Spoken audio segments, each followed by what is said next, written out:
Hello, this is Willow Free with APH, and I'm really excited to be here today to talk with you about our BRF to eBraille converter.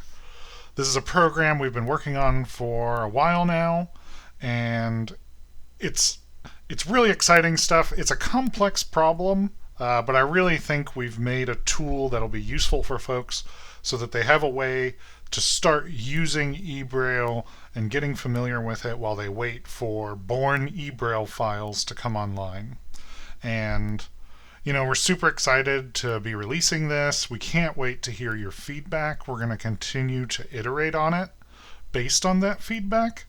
And it's going to be great. And I'm looking forward to how it goes and hearing what people think. But today, what I want to do is walk through the converter and just kind of describe how everything works, the workflow, and then that gives folks a place to get started, and then we'll take it from there. I've got the converter open, and it's up on the screen right now.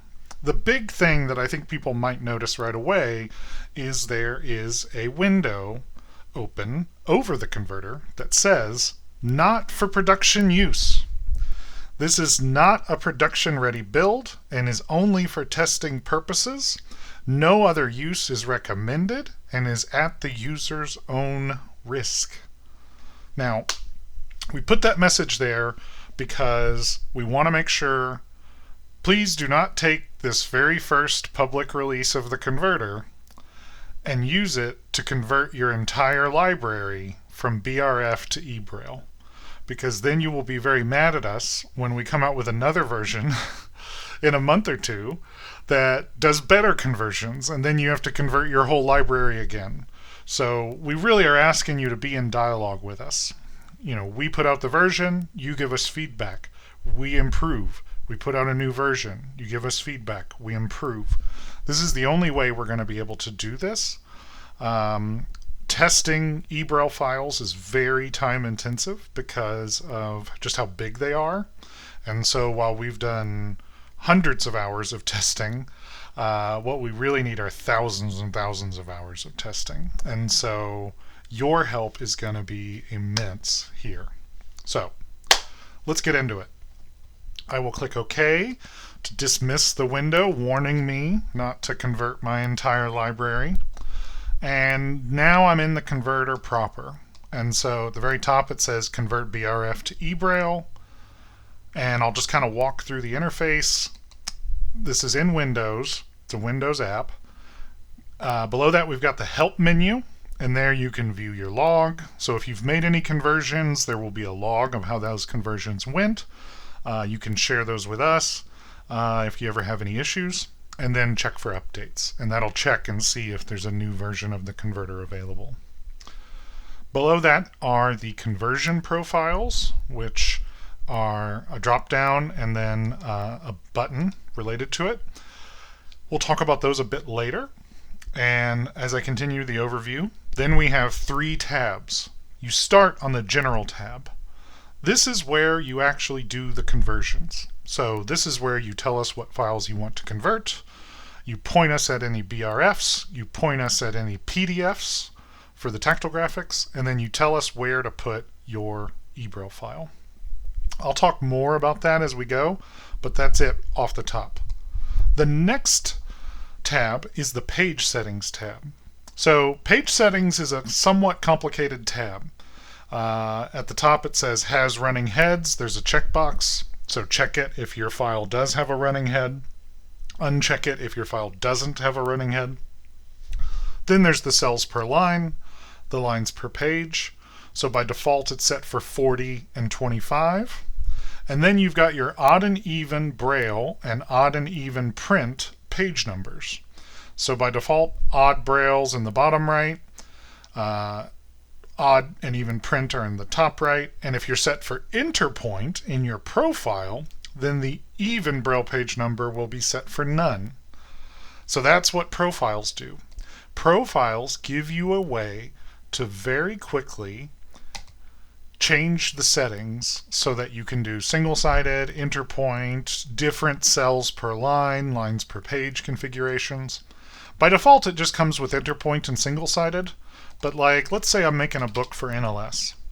NLS uses a 38 by 25 page size, and I think they do odd and even Braille page numbers, but just as an example, I'll say they do. And now I'm going to save a profile. I'm going to call it my NLS profile. And now I can switch between APH interpoint, NLS, APH single-sided, and I could keep going on. So whatever customers I have as a transcriber, and I'm making Braille for, I can change my profile to make sure I'm converting their Braille correctly. And then finally is the metadata tab. So metadata is required for eBraille. This tab is pretty time intensive. So as you're testing, if you want to use this tab, I encourage you to get in there and try it. It's just a simple table, and then you have, a text box for your title, a text box for the creator, for the producer, the language, and so on. So feel free to try it out and give us feedback on it. But since you're not going to be converting your entire library to eBraille, I wouldn't worry about metadata just yet. So feel free to fill it out if you would like, and then we can worry about metadata with a future build, because we've got some cool stuff planned for how we can make the metadata part of the process faster by just pulling from existing resources like NIMUS and NLS and the LUI database. So this is the metadata tab.